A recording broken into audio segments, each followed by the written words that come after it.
Good morning. আজকে একটা বিশেষ বিষয়ে আপনাদের সঙ্গে আমার মতামত শেয়ার করব। এর ঠিক আগের ভিডিওতে আমি ফর্ম 12 এবং ফর্ম 12A নিয়ে বলেছিলাম কিভাবে এই দুটি ফর্ম ফিল আপ করতে হবে। আজকে বলবো ইডিসি এবং পোস্টাল ব্যালট নিয়ে। ইডিসি মানে ইলেকশন ডিউটি সার্টিফিকেট।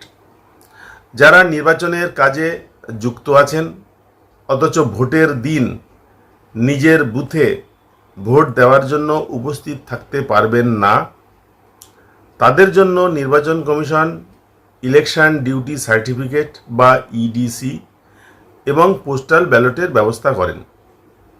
ইডিসি হোক বা পোস্টাল ব্যালট হোক, সেগুলো পেতে গেলে আবেদন করতে হবে ফর্ম 12 এবং ফর্ম 12A দিয়ে। এই দুটি নিয়ে আগের ভিডিওতে বলেছিলাম। আপনারা ইডিসি সার্টিফিকেটের জন্য বা পোস্টাল ব্যালটের জন্য আবেদন করেছেন বলে ধরে নিচ্ছি। এর আগে কি হতো যে পোস্টাল ব্যালট যারা পাবেন, নির্বাচন কমিশন ভোটের ঠিক আগে একটা খাম আপনাকে দিতেন। বাই পোস্টে অনেক সময় আসতো, অনেক সময় ট্রেনিং সেন্টারে আসতো। বিগত কয়েক বছর ধরে দেখা যাচ্ছে পোস্টাল ব্যালট প্রায় উঠেই গেছে।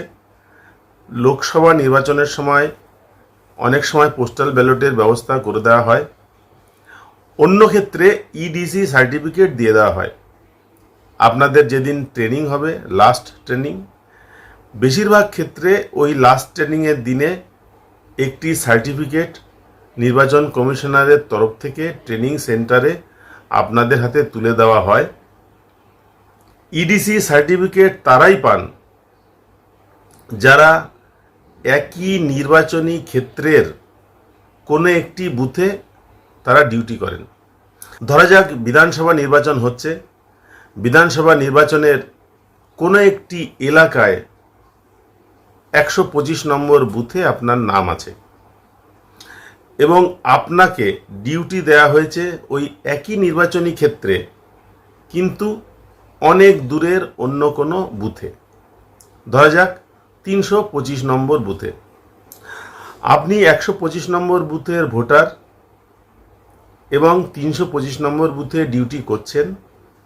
ধরা যাক 8টি দল থেকে ভোটে দাঁড়িয়েছে, আপনি কোনো একজনকে ভোট দেবেন, সেই একজনই সবকটা বুথে আছে। লোকসভা নির্বাচনের ক্ষেত্রে আরও ব্যাপক এলাকাটা। এই সমস্ত ক্ষেত্রে আপনি আপনার বুথে ভোট দিতে পারলেন না, কিন্তু যে বুথে আপনার ডিউটি আপনি সেই বুথে ভোট দিতে পারবেন ওই ইডিসি সার্টিফিকেট দাখিল করে।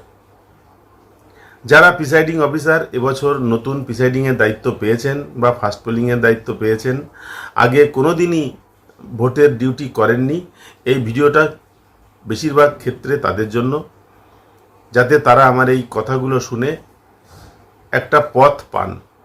অনেক ক্ষেত্রে এটা নিয়ে নতুনদের মধ্যে সমস্যা থাকে।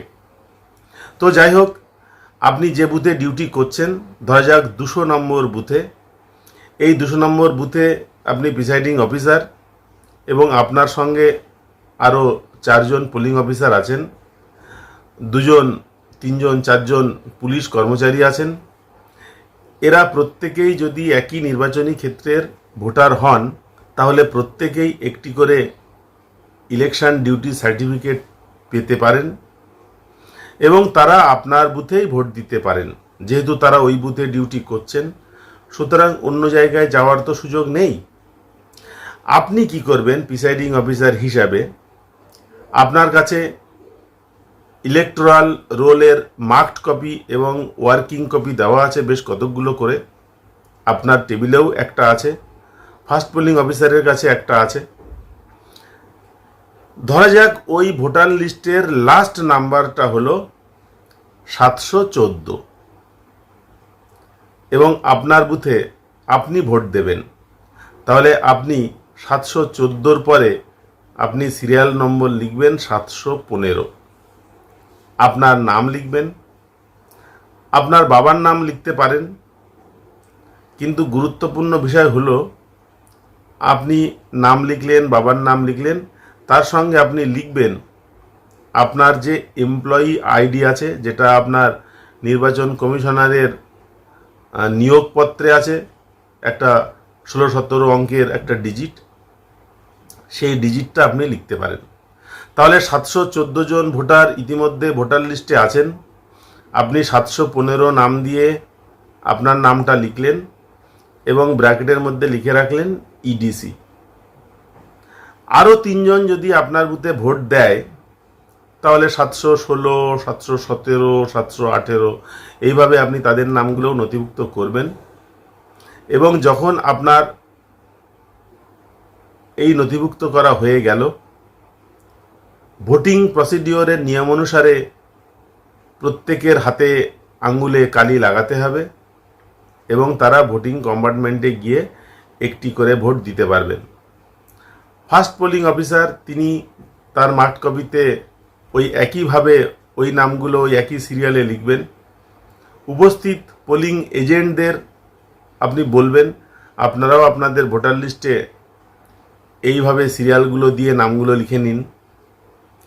তাহলে প্রত্যেকটা ভোটার লিস্টের মধ্যে একটা মিল থাকবে এবং আপনাকে যখন প্রিসাইডিং অফিসারের ডায়েরি, ফর্ম 17C, PSO5A বা এই ধরনের আরও অনেকগুলো ফর্ম ফিল আপ করতে হবে, প্রত্যেক ক্ষেত্রেই আপনি টোটাল ভোটারের সংখ্যা লিখবেন 714 প্লাস ওই 4টি, যদি আরও বেশি হয় আরও বেশি লিখবেন। এইভাবে আপনি টোটাল ভোটারের সংখ্যা লিখবেন, কতগুলো ভোট পড়েছে লিখবেন, দেখবেন সব মিলে যাবে। এক্ষেত্রে আরেকটি প্রশ্ন আসে, অনেকে প্রশ্ন করেন যে যারা ইলেকশন ডিউটি সার্টিফিকেট পেয়েছেন, সাধারণত ইলেকশন ডিউটি সার্টিফিকেটের জন্য আবেদন করা হয় প্রথম ট্রেনিং ডেটে বা দ্বিতীয় তৃতীয় ট্রেনিং ডেটে, এবং কোনো কারণে তাদের নাম বাদ যেতে পারে। কেউ রিজার্ভে থাকতে পারেন। যিনি রিজার্ভে থাকবেন তিনি তো আর বুথে ডিউটি পেলেন না, কিংবা যিনি কোনো কারণে নিজের নামটা কাটিয়ে নিয়েছেন তিনিও তো বুথে ডিউটি পেলেন না। এদিকে তিনি পোস্টাল ব্যালটের জন্য আবেদন করেছিলেন বা ইডিসি সার্টিফিকেটের জন্য আবেদন করেছিলেন, তাদের নামে ইডিসি সার্টিফিকেট ইস্যু হয়ে গেছে এবং তারা তার অর্ডারটি পেয়েছেন। তিনি তাহলে কোথায় ভোট দেবেন? ধরা যাক আপনি 200 নম্বর বুথের ভোটার, ইলেকশন ডিউটি ট্রেনিং করেছেন, ইডি সার্টিফিকেট পেয়েছেন, কিন্তু শেষ পর্যন্ত আপনাকে ডিউটি দিতে হয়নি। আপনি নিজের বুথে গিয়ে যখন দেখবেন আপনার সিরিয়াল নম্বরটি কাটা এবং তার পাশে লেখা রয়েছে ইডিসি বা পোস্টাল ব্যালট, তাহলে ওই নির্দিষ্ট সিরিয়াল নম্বরে আপনি কিন্তু কোনো মতেই ভোট দিতে পারবেন না। যার নাম আছে সে দিতে পারবে না। তাকে ওই একই প্রসিডিওর অনুসরণ করতে হবে। ভোটার লিস্টের লাস্ট সিরিয়াল নম্বরের পরে তার নামটি নতুন সিরিয়াল নম্বর দিয়ে লিখতে হবে, ইডিসি লিখতে হবে, যেটা একজন লোক যিনি ডিউটি করছেন তার ক্ষেত্রে যেমন, যিনি ডিউটি করছেন না অথচ ইডিসি সার্টিফিকেট আছে তার ক্ষেত্রেও একই নিয়ম হবে। সুতরাং আপনি ডিউটি করুন আর না করুন, আপনার কাছে যদি একটি ইডিসি থাকে, ইলেকশন ডিউটি সার্টিফিকেট থাকে, তাহলে আপনি ওই একই নির্বাচনী ক্ষেত্রের যে কোনো বুথে গিয়ে ইডিসি সার্টিফিকেট দিয়ে ভোট দিতে পারেন। অনেক প্রিসাইডিং অফিসার এটা অ্যালাউ করতে চান না। সাধারণত যারা এই বুথে ডিউটি করছেন না, অন্য বুথে ছিলেন, ইডিসি পেয়েছেন, তারা অনেক সময় অজ্ঞতার কারণে ঘোরান যে আপনি ওই বুথে যান, এই বুথে যান, এখানে পারবেন না, সেখানে পারবেন না। সাধারণ কমন সেন্স বলে এবং সম্ভবত নির্বাচন কমিশনারের নির্দেশ এটাই, একজন লোকের কাছে যদি ইডিসি থাকে তাহলে তিনি ওই একই নির্বাচনী ক্ষেত্রের যে কোনো বুথে গিয়ে ইডিসি সার্টিফিকেট দেখিয়ে ভোট দিতে পারেন। তাকে এই বুথ ওই বুথ সেই বুথ ঘোরানোর কোনো দরকার নেই। লাস্ট ভোটার লিস্টের সিরিয়াল নম্বরের পরে এই ইডিসি সার্টিফিকেটের সিরিয়াল নম্বরগুলো দিয়ে নতুন সিরিয়াল নম্বর লিখে তাকে ভোট দিতে দেওয়া যাবে। অনেক ক্ষেত্রে আমরা যারা ডিউটি করেছি যারা জানি, এক নির্বাচনী ক্ষেত্রের ভোটার আমি, বাসিন্দা আমি, কিন্তু আমার ডিউটি পড়েছে অন্য নির্বাচনী ক্ষেত্রে। সেই অন্য নির্বাচনী ক্ষেত্রে গিয়ে এই ইডিসি দেখিয়ে কিন্তু ভোট দেওয়া যাবে না। নির্বাচনী ক্ষেত্র একই হলেই ভোট দেওয়া যাবে। যারা অন্য নির্বাচনী ক্ষেত্র থেকে এসেছেন তাদের ক্ষেত্রে নির্বাচন কমিশন আলাদা একটি ডেটে ভোট দেওয়ার ব্যবস্থা করে দিতে পারেন। বিডিও অফিসে বা অন্য কোনো অফিসে 1 দিন 2 দিন 3 দিন এরকম একটা টাইম দেওয়া থাকে। যারা ইলেকশন ডিউটি করবেন, নির্দিষ্ট দিনে ভোট দিতে পারবেন না, তাদের ক্ষেত্রে বিডিও অফিসে বিশেষ একটি জায়গায় ওই ভোটিংয়ের ব্যবস্থা করা হয়। তারা ব্যালটে বা মেশিনে ওই নির্দিষ্ট দিনে গিয়ে ভোট দেবেন। সেক্ষেত্রে তাদের ইলেকশন ডিউটি সার্টিফিকেটটা জমা দিতে হবে। এবার আসি পোস্টাল ব্যালটের কথায়।